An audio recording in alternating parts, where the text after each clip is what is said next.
Please, you do great. Can we get a quiet on set from Trista? Quiet on set. All right.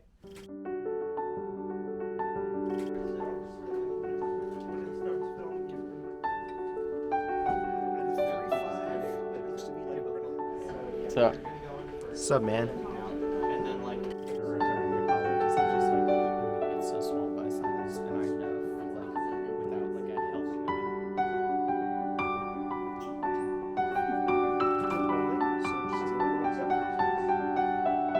it. Quiet on set.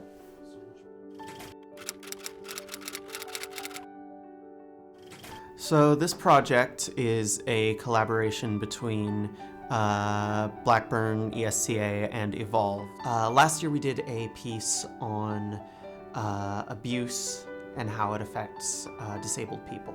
And this year we are doing a more specific highlight on financial abuse and the many forms that that may take. So it's a infomercial, and it's going to be on YouTube to inform people about abusive behaviors towards disabled people.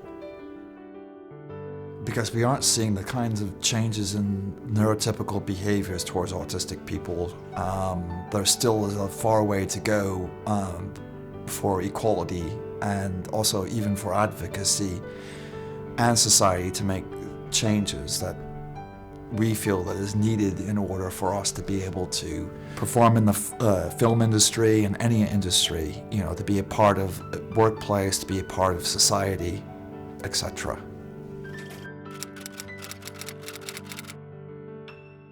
Going to keep talking to each other.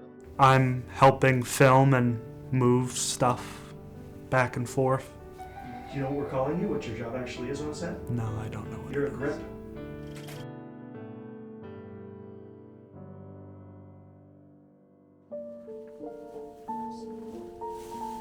Action.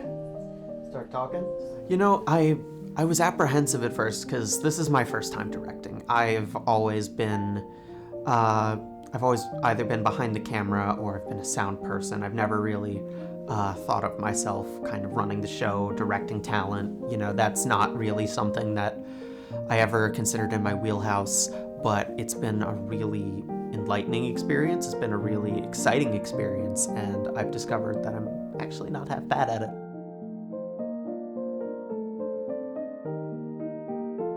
On this project, I was an assistant director. I worked with Ray, Heather, Joe.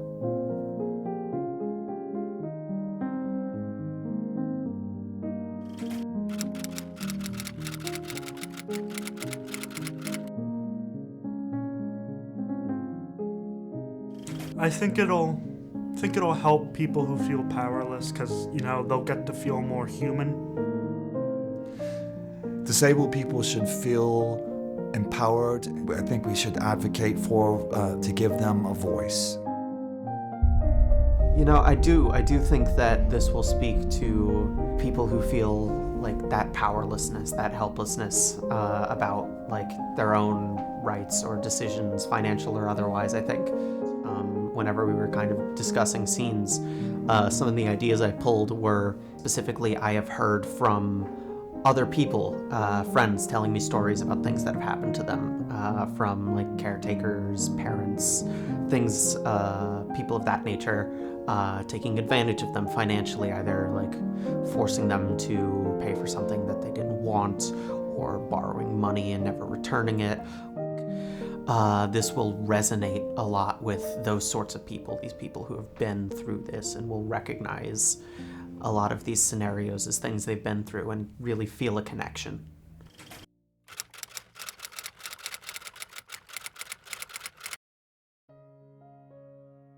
They can speak more from experience, because if someone who doesn't have a disability was running the project, they might not know certain things. So they sort of help provide their own perspective. My personal response is that it gives me the opportunity to teach and learn, and mostly teach because this is my field and I love it. And unfortunately, because I'm a disabled person, I'm in the same boat as everybody else. It's a tough field to get into. So it's a positive and a positive on all fronts.